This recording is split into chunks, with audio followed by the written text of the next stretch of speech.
Hi guys. Hey, I'm back inside of the house. It's what time is it? I don't know. It's early afternoon, and I'm going to put some of these boxes here, round light boxes, in the hallway. Two different hallways. This stairway hallway here. Click a light switch on when you come in the garage door. Walk over this far. Flick this hallway on and that hallway off, and either go down the steps to the basement or down here to the living area. Turn on track lights or whatever above you and turn off the hallway light as you're going through, so you can travel through and turn lights on and off on your journey through the house. So we're putting those light boxes up now, putting up 3 on this hallway, and then this is going to be kind of a feature wall here,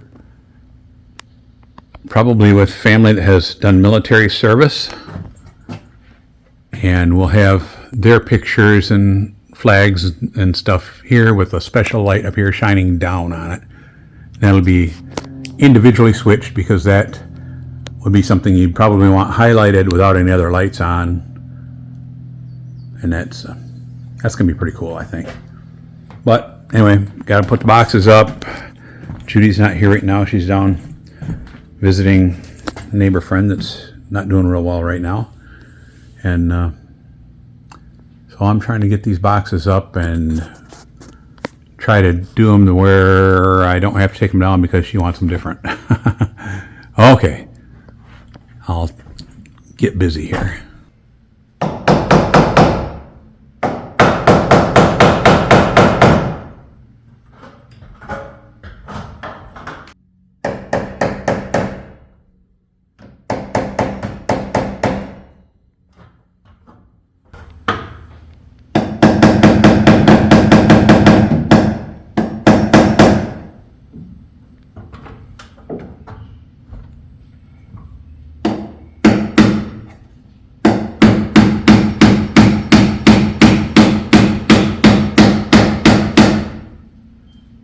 With this platform on right here that goes up a little bit railing, doesn't give me any room to swing regular, so I'd use the side of the hammer on most of it.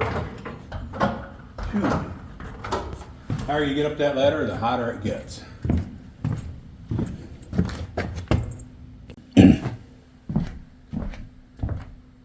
Hey guys, Judy got back from her visiting with the neighbors. Picked up another neighbor and their 2 little kids that used to live right next door to us when we lived down on the road. She took them for a little ride around the property, some of the trails and stuff. They love that. But anyway, got Judy back up here because I was trying to decide where to locate the light box, the actual boxes to hang lights on, if she wanted any extra outlets and stuff. And it's a good thing I did, because we were both talking about it and both changing our minds a lot due to all the different little intricacies that all work into it. So we came up with a game plan. I'm putting another outlet box down below here. This door here was going to be a sliding door. We debated on whether it would be a split slider or a single slider. We have just enough room to slide it this way and just an extra 2 or 3 inches more that way.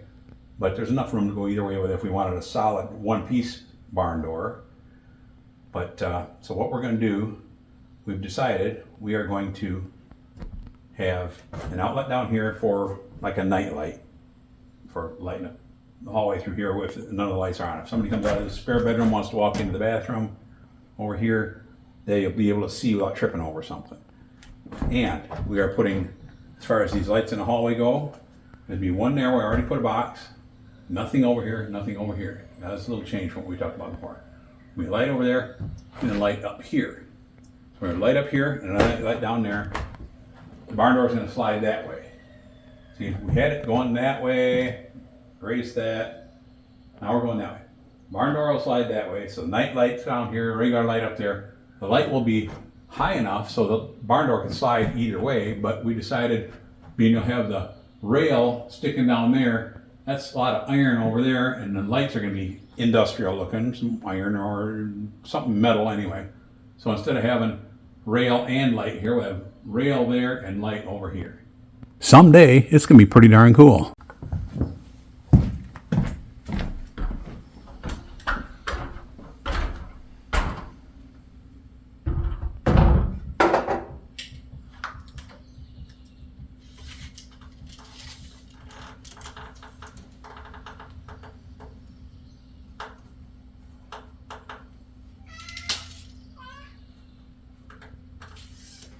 Hi, Bella.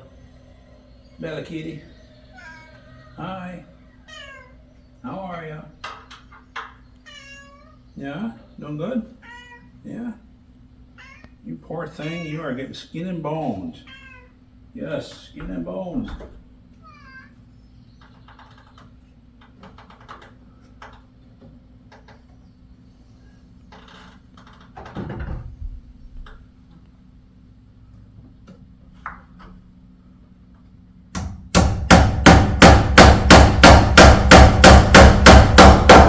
And the nail slid out. I saw it going in the middle of my hammering.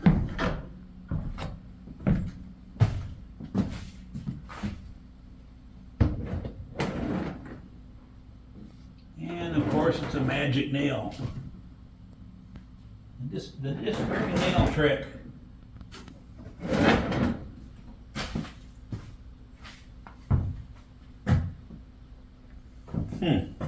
You wouldn't think you could do that, would you?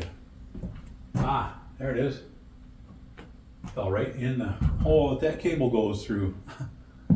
How about that?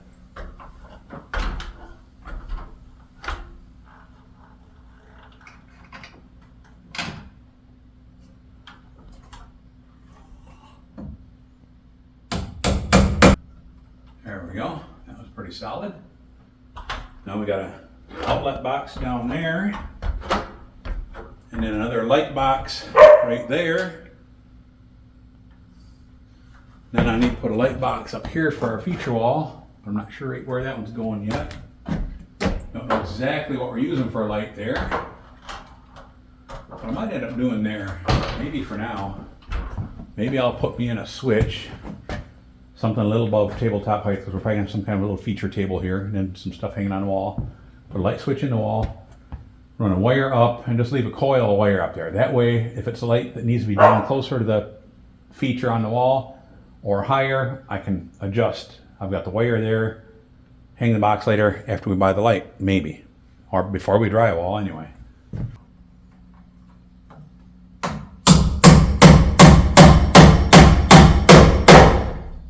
think maybe I might want to put some spacers between some of these. They're a little, I know, drywall stiffen everything up, but they're tall walls. That one there. Stuff just seems a little springy when the walls are that tall. Oh, look at that. Yeah, I think I'll put me some kind of spacer in there. There. Nice and solid. Now, I need a wire to go from there to there. Excuse me, to there. To there. Yep. We can do that. Gotta drill me a hole. But first, where'd I put you guys? Well, there you are. First thing, I gotta get me a battery so I can drill a hole. 3/4 inches is what I'm gonna put in there.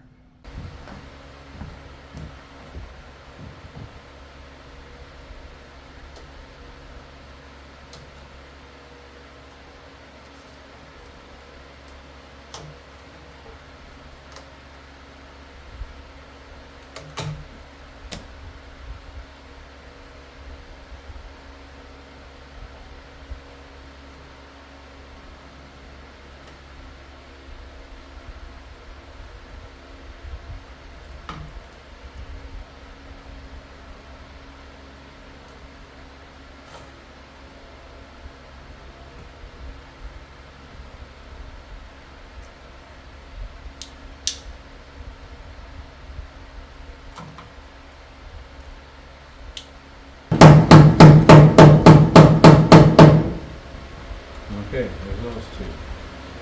That's for that switch over there. And this other one has to be fit 4-way. I'm not going to run wires for that one just yet. I'm going to get one from that box up there, going across, up through that hole, across that way, over to the other box. That's coming up.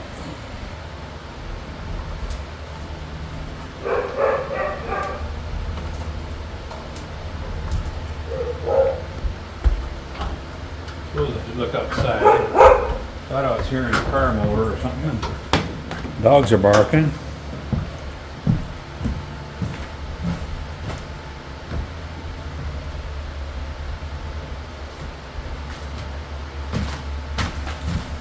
Don't see anything on the walk outside. Speaking of car noises and dogs barking and stuff like that, funny little story. Last week, the dogs started barking 4:30 in the morning. They usually don't wake up till about 6 o'clock for breakfast. They started barking at 4:30, and it wasn't just a "I'm a hungry" bark. I'm hungry bark. It was more of a "there's something out there" bark.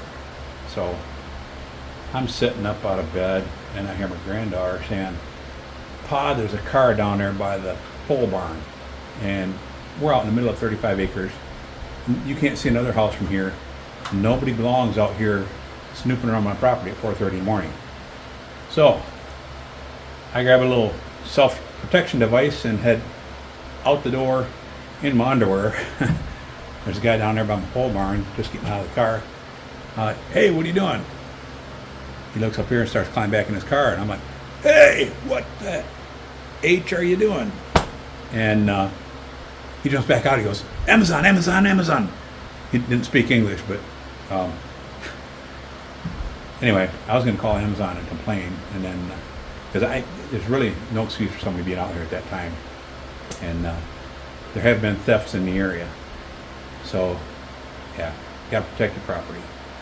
But turns out that Judy ordered something for our granddaughter. She needed it right away, so she put, fastest delivery or whatever. They said they could deliver it any time from 4 o'clock in the morning on till, I don't remember, it was like 10 or 11 o'clock in the morning that day. And nobody told me about it. So, and Kaylee didn't realize either, but when Judy ordered it, she ordered it as fast as possible. And she did glance and saw it said could be as early as 4 o'clock in the morning. She didn't think of it, and especially when you get woke up out of a sound sleep with dogs barking, somebody's out there, you're not thinking about, oh yeah, I ordered that thing. And so, yeah. I'm thinking the guy might not want to keep his job anymore. I wish I'd have known, but I just told her not to order anything like that is going to come in the middle of the night anymore, because it's too hard to discern whether it's a good guy or a bad guy. So be it.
Can't tell, it's sort of a plan as you go.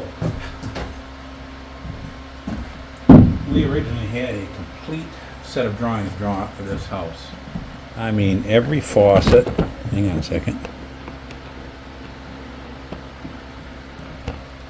We drew them up. I had a little bit of architectural drafting in high school. Actually, a fair amount of it. I had mechanical drafting and architectural drafting, every drafting class I could get. But then, high school was a long time ago. We bought an architectural software package called King Architect, or King Architectural, something like that. We used that, and when we got the plans for the house all done, we put in every light switch, routed the wires, every plumbing faucet, outdoor faucets, indoor faucets, everything. Which switches were 3-ways, 4-ways, single switches, all of that stuff. And when we took our prints into the place that was going to do the floor trusses, roof trusses, and everything, they took one glance at it and said, "That's a complicated system, roof system. It's a big house. You're probably looking at." They gave us an extravagant price on trusses. They said, "But if you do this, this, and this, you can knock off probably 20 grand off the price of the roof trusses." We're like, "Well, heck yes." Back to the drawing board. So we went back, and this set of prints that we spent 3 months drawing, we scrapped them, started changing, modifying everything to match the things they said. One of the things they said was we had some of the exterior walls at 9 foot, some at 11 feet on the main floor. They said make them all the same height. We had the garage 45 degrees to the rest of the house. They said make it straight or 90 degrees instead of 45 degrees. That'll save you some money. And we had a lot of ins and outs like a lot of new houses do, where you got little outcroppings that stick out and little incroppings and things like that all around. Makes an interesting layout, but makes the roof a whole lot more expensive. They said you do those 3 things, you probably take 20 grand off the price of your roof trusses. So we changed the whole drawing, did all that stuff, but we did not redo all the drawing for the wiring and plumbing and everything like that. So we've been kind of flying by the seat of our pants on wiring and explaining things verbally to the guy that's doing the plumbing for us. We're doing the wiring. I did have twice now, I've had a professional, both of them I knew personally, come over, both of them master electricians, and I had them come over and do some big stuff. Jeff Knapp used to own the local hardware store, put in our original 200 amp service panel before we even had the floor trusses on. So it was just basement walls, open hole over there, and I built a shed over, we mounted the box to the wall and built like a little rainproof shed over the top of it with doors, because we knew it was going to be open to the elements. He put in the box, got us some electricity, put a couple outlets down below it so we could plug in extension cords into everything. And then once we got the main floor done and got a roof on here, we had Jeff come back over and look at things, because it seemed like I was running miles of wire from the basement in that corner of the house, in the basement, come up and over to that corner of the house, or over and over to that corner of the house, and everything, and then up even higher to the loft, everything from that basement box down there. And it didn't have nearly enough circuits for all this either. He said he walked around the whole house from basement to main floor to loft and started scratching his head, and he said, "Chuck," he says, "I don't know." He says, "Why'd you build it so big?" And I said, "I don't know. I wasn't thinking, shouldn't have been this big. I wish it wasn't. Too late to change it." He says, "You got basically 3 houses here." He said, "You need a main box in the basement, main box on the main floor, sort of centrally located somewhere on the main floor, and a main box in the loft area, sort of centrally located." And so we have 3 main boxes. The one in the basement is a 200 amp box. The main box up here is a 100 amp box, plus we ended up having to put a sub box on it just last week. That's what Rich, the second master electrician, came over to help me with. And then another 100 amp main box up in the loft area. Jeff Knapp, that did own the local hardware store, passed away after he did those boxes, and he's a good guy, such a good guy, but he's no longer with us. And luckily, I had also become friends with Rich, lives down the road a little ways, who's a master electrician, plows driveway and stuff, and he's also a very super good guy. He came over and we got that thing in there. I should say he got it in there. So The rest of the stuff I'm doing, but mounting the big boxes and running the big cables to them and all that stuff, that's not me. I'm not a professional electrician, and I don't pretend to be. I can run wiring and do regular single pole switches, three-way switches, things like that, but I don't do the big main hookups or anything. But anyway, I'll quit talking and get back to work. Got to run another wire out of here over. We'll get those run, and I'll probably call it a day. I'm getting soggy. I could really stand to get in the shower and get cleaned up, and maybe walk over and check on the neighbors. I'll get busy now.